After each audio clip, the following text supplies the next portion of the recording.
Hello students, Jai Shri Swaminarayan. Now let's move forward. Now our next theory is it is of measures of central tendency. Measures of central tendency. Now what do you mean by measures of central tendency? Sometimes what's happen? We have lots of variety in a number, so we just find one specific number which represents all the data. Okay, that means for example, मान लो कि मैं कोई private business कर रहा हूँ. First month पे मेरी salary हुई 30,000 मैं अर्न कर रहा हूँ. नाउ सेकंड मंथ पे प्रॉफिट हुआ मेरा 35,000, देन 27,000, देन 40,000, 42,000, 23,000. ओके, ये मेरे 12 मंथ की डिफरेंट प्रॉफिट है.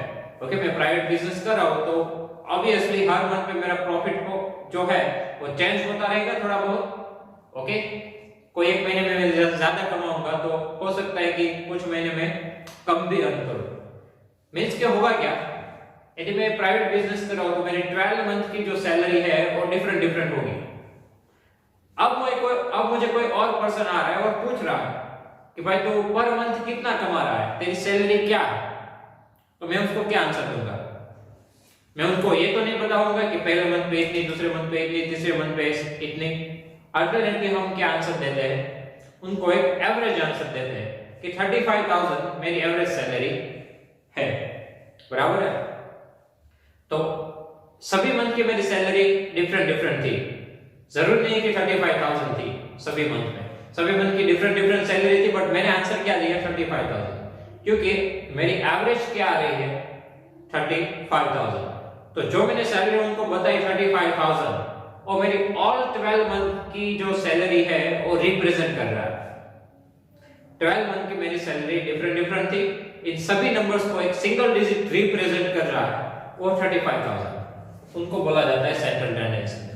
ओके, बहुत सारे नंबर्स हो, उसमें से कोई एक स्पेसिफिक नंबर जो पूरे डेटा को रिप्रेजेंट करे, सभी नंबर्स को रिप्रेजेंट करे, वो है सेंट्रल टेंडेंसी. ओके, हम क्लास में भी एक मॉनिटर रखते हैं जो पूरे क्लास को रिप्रेजेंट करता है. तो अल्टरनेटली जब भी कोई इवेंट हो तब पूरे क्लास का रिप्रेजेंटेटिव कौन रहता है, वो जो मॉनिटर बनाया गया वो, उनको बोला जाता है सेंट्रल टेंडेंसी.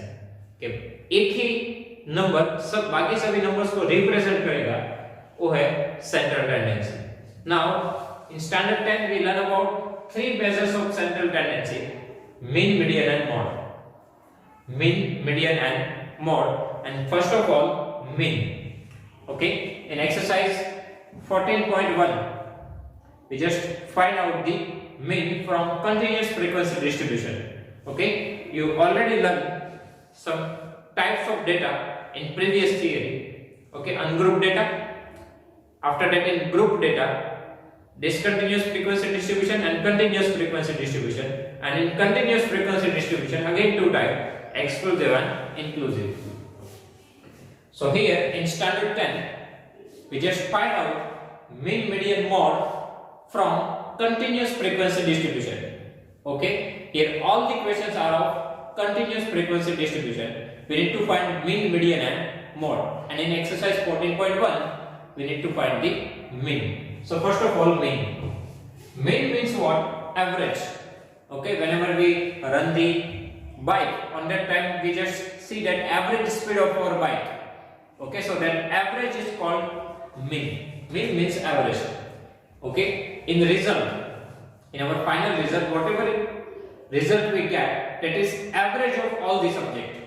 Okay, जो भी हमें results मिलता है, मान लो कि स्टैंडर्ड 9 में हमारे 85% आए, उसका मीनिंग क्या है कि सभी सब्जेक्ट में एवरेजली हमने जो स्कोर किया है आउट ऑफ 100 वो है 85. वो क्या रिप्रेजेंट करता है? Average. Average that means mean. Okay, now mean is denoted by x bar. This is called x bar. Okay, bar sign x bar और mu. x bar और mu, बट हम standard 10 में यही यूज करेंगे x bar. Okay, now we have three types of data: ungrouped, discontinuous and continuous. Okay, so for all these three types of data we have the formula. First of all, for ungrouped data, mean x bar is equal to sigma x by n. Now sigma, that means addition. Okay, here sigma means addition. आपको ई जैसा लगेगा but वो sigma है। Okay, इसको आप ऐसे भी लिख सकते हो, अदरवाइज परफेक्टली लिखना चाहो तो उनको ऐसा लिखा जाता है। Okay, that means addition of numbers. Sigma that means addition. अब एडिशन बट किसका? एडिशन बट किसका, तो वो यहां पे पता चलेगा x का। x का addition divided by n.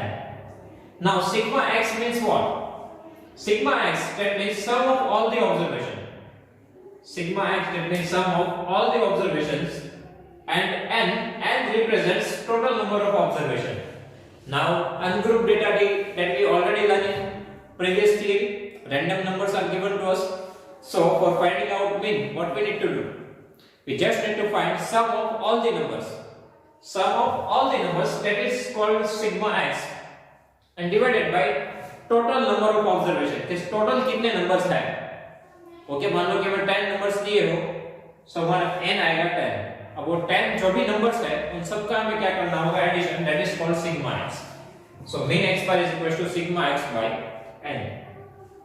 Now second type, for discontinuous frequency distribution.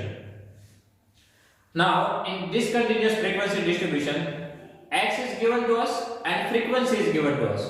Okay, discontinuous frequency distribution like this, 0 1 2, 0 है वो 5 टाइम्स आ रहा है, 1 है वो 7 टाइम्स, 2 है वो 3 टाइम्स, ऐसा टेबल हमें दिया होता है। ये तो एक स्मॉल एग्जांपल है। ओके, मींस कि ऑब्जर्वेशन दिया होता है, साथ में उनकी फ्रीक्वेंसी दे रखी होती है कि ये नंबर कितनी बार आ रहा है, ये कितनी बार आ रहा है और ये कितनी बार आ रहा है।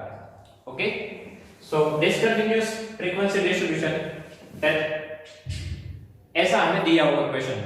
अब इनके ऊपर से हम मीन कैसे फाइंड करेंगे? So mean x bar is equal to sigma fx divided by sigma f, sigma fx divided by sigma f। अब f और x तो हमारे पास है, सबसे पहले हम कॉलम बनाएंगे fx की। fx that means what? f multiply x. fx means what? f multiply x. That means हम इन दोनों का मल्टीप्लाई करेंगे। 0 into 5 0, 7 1 the 7, 3 2 the 6। इनका एडिशन करेंगे, वो होता है सिग्मा fx। ओके, f और x दिया होगा, पहले मल्टीप्लाई करेंगे fx, f और x का मल्टीप्लिकेशन, इनका एडिशन करें, इनको बोला जाता है सिग्मा fx। ओके, 7 + 6 13 + 0 13, ये होता है हमारा sigma fx and divided by sigma f। Sigma that means addition, किसका? f का। सो f का हम एडिशन करेंगे, वो होता है sigma f। 7 + 3 10 + 5 15। Okay, sigma f का एडिशन, a fx का एडिशन, ये न्यूमरेटर में जाएगा, ये डिनोमिनेटर में, वहां से हमें फाइंड हो जाएगा mean.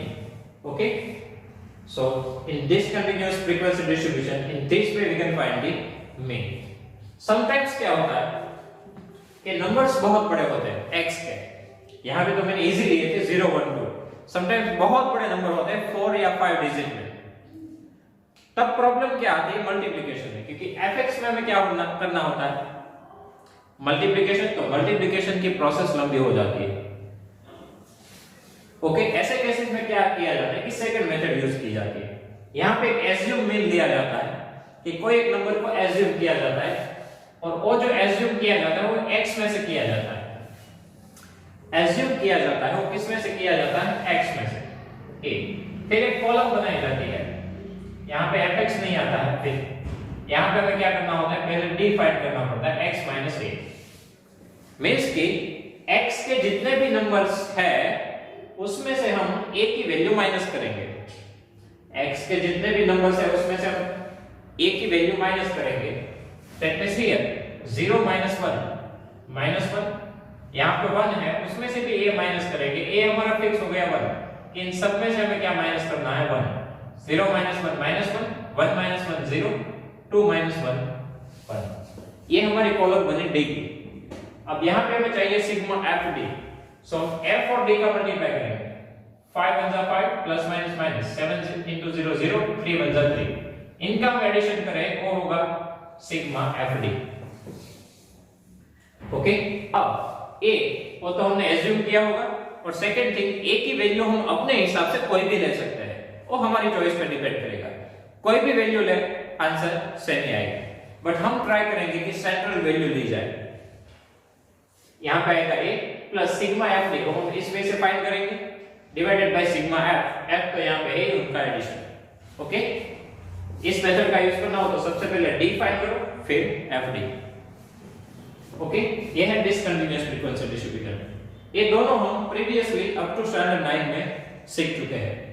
Now in standard 10 we just deal with continuous frequency distribution. इनका सबसे ज्यादा हमें यूज करना है, सबसे ज्यादा नहीं बट इनका ही यूज करना है, क्योंकि स्टैंडर्ड 10 में जो हमें क्वेश्चंस दिए वो कंटीन्यूअस टाइप के ही है। ओके, बट एग्जाम में यदि अनग्रुप या डिसकंटीन्यूअस में पूछा जाए तो इस वे से हमें सॉल्व करना होगा। Okay, now continuous frequency distribution, इसमें 3 मेथड है। सबसे पहले डायरेक्ट मेथड। डायरेक्ट मेथड का फॉर्मूला सेम ही है डिसकंटीन्यूअस के साथ, sigma fx bye sigma f, sigma fx bye sigma f। अब यहां पे टेबल कैसा दिया होगा, क्लास दिए होंगे 0 to 10, 10 to 20, 20 to 30, और साथ में फ्रीक्वेंसी दी होगी 11, 23, 9, लाइक दिस। ऐसा टेबल हमें दिया होगा जहां पे क्लास दिए होंगे, फ्रीक्वेंसी दी होगी। ओके, हमारा नेक्स्ट स्टेप जो होगा वो होगा मिड वैल्यू x फाइंड करना। ये आप दिमाग में बिठा देना चाहिए कि जब भी मीन फाइंड करना हो सबसे पहले हमें x फाइंड करना होगा। जब भी मीन फाइंड करना हो सबसे पहले x की वैल्यू फाइंड करनी पड़ेगी। ओके, अब होता क्या है कि अनग्रुप डेटा में जो क्वेश्चन में दिया होता है वही x की वैल्यू होती है। डिसकंटीन्यूअस में भी x दिया होता है क्वेश्चन में, बट कंटीन्यूअस में नहीं दिया होता, उसमें क्लास दिए होते हैं, x की वैल्यू हमें फाइंड करनी होगी। तो एक चीज दिमाग में बिठा देना, मीन फाइंड करने के लिए सबसे पहले x फाइंड करना होगा। ओके, अब x यहां पे है क्या, वो है मिड वैल्यू, ये है मिड वैल्यू किसकी, क्लास की। ओके, क्लास दी होगी, फ्रीक्वेंसी f दी होगी, सबसे पहले हमें फाइंड करना है मिड वैल्यू x। इनका फॉर्मूला है जो हम ऑलरेडी प्रीवियस थियरी में सीख चुके हैं, upper limit plus lower limit divided by 2। Mid value x is equals to upper limit plus lower limit divided by 2। दो वे है मिड वैल्यू फाइंड करने के, एक तो हम डायरेक्टली फाइंड कर सकते हैं काफी बार, मतलब क्लास जो है वो इजी दिए हो तो हम डायरेक्टली मिड वैल्यू फाइंड कर सकते हैं, अदरवाइज हम फॉर्मूला का यूज कर सकते हैं। ओके, अब यहां पे देखो तो 0 to 10 उनकी मिड वैल्यू हमें पता होती है, क्या आएगी 5, 10 to 20 उनकी मिड वैल्यू 15, 20 to 30 उनकी मिड वैल्यू 25। ऐसे केसेस में हम डायरेक्टली पता है तो हम डायरेक्टली लिख सकते हैं। यदि नहीं पता चल रहा है तो इन दोनों का addition divided by 2, 10 plus 0 0, 10 plus 0 10 by 2 5, दोनों का addition 20 plus 30, sorry 20 plus 10 30 divided by 2 15, 30 plus 20 50 divided by 2 25, same he answer आएगा। ओके, तो अब हमारे पास f भी है x भी है। अब जो एक क्वेश्चन है वो इसके साथ सिमिलर हो गए, इसमें भी हमें x दिया था, f दिया था, ये दोनों यहाँ पे आ गए। अब आगे की मेथड जो है वो इन दोनों में सेम है। ओके, डायरेक्ट मेथड के लिए हम क्या फाइंड करेंगे, fx, इनका मल्टीप्लाई, इनका हम क्या करेंगे एडिशन, वो होगा सिग्मा fx, इनका एडिशन वो होगा सिग्मा f, दोनों को यहाँ पे पुट करेंगे। ये है direct method. Mean x bar is equal to sigma fx divided by sigma f। ये फॉर्मूलास आपको लर्न करने पड़ेंगे। ओके, इनकी प्रैक्टिस सबसे ज्यादा करनी होगी। Sigma fx divided by sigma f। Direct method का यूज कब होगा, जब नंबर्स बहुत ही स्मॉल होंगे तब। ओके, नंबर्स बहुत ही स्मॉल होंगे तो हम इजीली मल्टीप्लाई कर पाएंगे और इजीली एडिशन करके इसका आंसर फाइंड कर पाएंगे। तो जब भी नंबर्स स्मॉल हो तब हम यूज करेंगे डायरेक्ट मेथड का। ओके, अब नंबर्स बड़े होंगे तो हम जाएंगे डेविएशन मेथड। ओके, ये भी डेविएशन मेथड ही है, ये डायरेक्ट मेथड है, ये डेविएशन मेथड। फॉर्मूला देखो सेम ही आएगा, a plus sigma f D upon sigma f। a plus sigma F D upon sigma F. अब जो प्रोसेस है वो सेम ही रहेगी, जो मैंने यहाँ पे एक्सप्लेन किया वही प्रोसेस यहाँ पे भी फॉलो होगी। डिफरेंस क्या होगा, यहाँ पे x और f दिया था, यहाँ पे x नहीं दिया होगा। क्या दिया होगा, क्लास दिए होंगे। तो क्लास में से हम सबसे पहले क्या फाइंड करेंगे, mid value x। Mid value x find हो जाएगी तो फिर हमारे पास x है, f है, देन हम सिमिलर प्रोसेस यूज करके सॉल्व कर सकते हैं। ओके, बहुत बड़े नंबर्स होंगे तो हम क्या करेंगे, x जो हमारा होगा उसमें से हम कोई एज्यूम इन a की वैल्यू एज्यूम करेंगे, कॉलम बनाएंगे d x - a। सभी वैल्यू में से हम a का जो आंसर होगा वो माइनस करेंगे, माइनस के आंसर्स यहाँ पे लिखेंगे, ये आएगा हमारा d। आफ्टर दैट हम f और d का मल्टीप्लाई करेंगे, उनके आंसर्स यहाँ पे लिखेंगे, इनका एडिशन वो होगा sigma F D. Sigma F तो हमें यहाँ से मिलेगा, इन सब की वैल्यू यहाँ पे पुट की जाएगी। ओके, इसलिए यहाँ पे लिखा है where d x - a, a assume min, वो हम कोई भी वैल्यू एज्यूम कर सकते हैं। ओके, बट हम ट्राई करेंगे कि सेंट्रल वैल्यू को एज्यूम करेंगे। सेंट्रल वैल्यू को एज्यूम करोगे तो सभी आंसर्स जो है वो बहुत ही स्मॉल हो जाएंगे। यहाँ पे आप देखो आंसर स्मॉल हो गए, -1 हो गया, 0 1, इनका मल्टीप्लिकेशन इजी है। ओके, सो ए है deviation method. Third method step deviation method, very important method. जब नंबर्स बहुत बड़े हो गए, काफी बार ऐसा भी होता है कि डेविएशन का यूज करोगे फिर भी नंबर्स बड़े हो गए, डेविएशन का यूज करने के बाद भी नंबर्स बड़े हो, तब हम स्टेप डेविएशन का यूज करेंगे। ओके, अब स्टेप डेविएशन का फॉर्मूला है a plus sigma f u divided by sigma f multiply h, where जैसे यहाँ पे d क्या था x - a, यहाँ पे एक स्टेप ज्यादा होगा, u = x - a divided by h। h क्या है, क्लास लेंथ। तो इसमें हमें सबसे पहले क्या करना है, एज्यूम मीन a को एज्यूम करना है, a को हम एज्यूम करेंगे, h को हम क्लास लेंथ फाइंड करेंगे, यहां से हमें फाइंड हो जाएगी। देखो इसकी क्लास लेंथ क्या होगी, 10 - 0 10, 20 - 10 10, 30 - 20 10। क्लास लेंथ क्या है हमारी, 10। क्लास लेंथ का फॉर्मूला ऑलरेडी सीख चुके हैं, upper limit minus lower limit, मतलब कि दोनों का सब्ट्रैक्शन, वो हमें देगा क्लास लेंथ। ये मेथड बहुत इजी है, इनका यूज कैसे करेंगे हम डायरेक्टली एक्सरसाइज में देखेंगे। Okay, so here a plus sigma fu divided by sigma f multiply h, where u = x - a upon h। अब इनको हम और भी वे में लिख सकते हैं, x - a उनको हम क्या लिखते हैं, d। सो इनकी जगह पे आप d लिख दो, so d by h।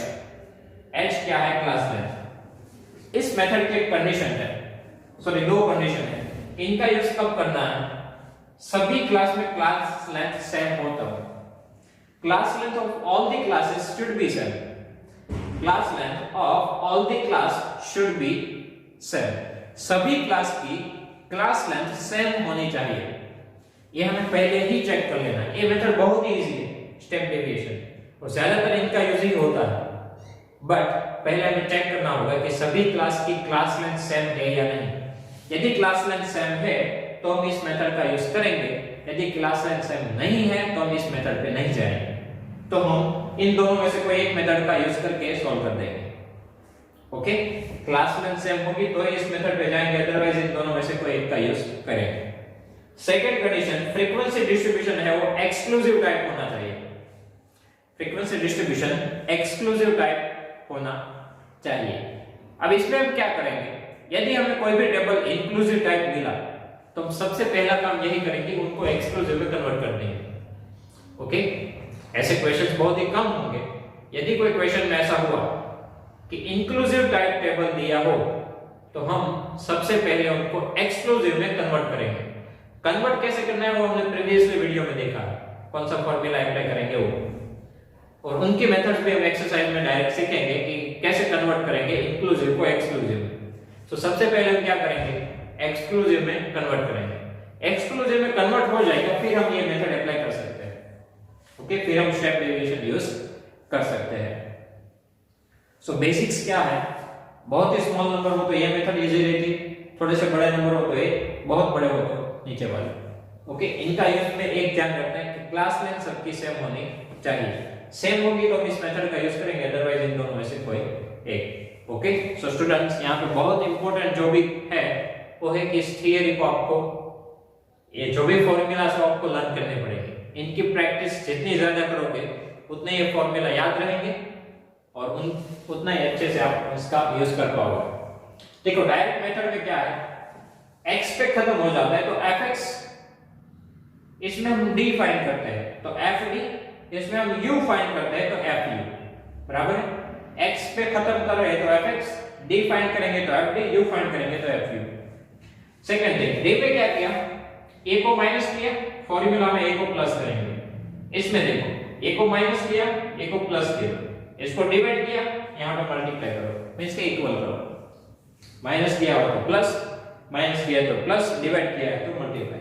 Okay, उस वे के साथ हम फॉर्मूला को यहां पे रख सकते हैं। ओके, सो स्टूडेंट्स ये जो फॉर्मूलास है वो आपको अच्छे से लर्न करने होंगे। अब इनका यूज कैसे होगा हम डायरेक्टली जब एक्सरसाइज सॉल्व करेंगे तब ज्यादा पता चलेगा। तो अभी जो है वो आपका वर्क यही है कि फॉर्मूला को अच्छे से लर्न करो और उनको सही जगह पे अप्लाई करो। Okay, so students, now if you have any doubt in this theory, please write down in comment section. I will give you the answer. Thank you.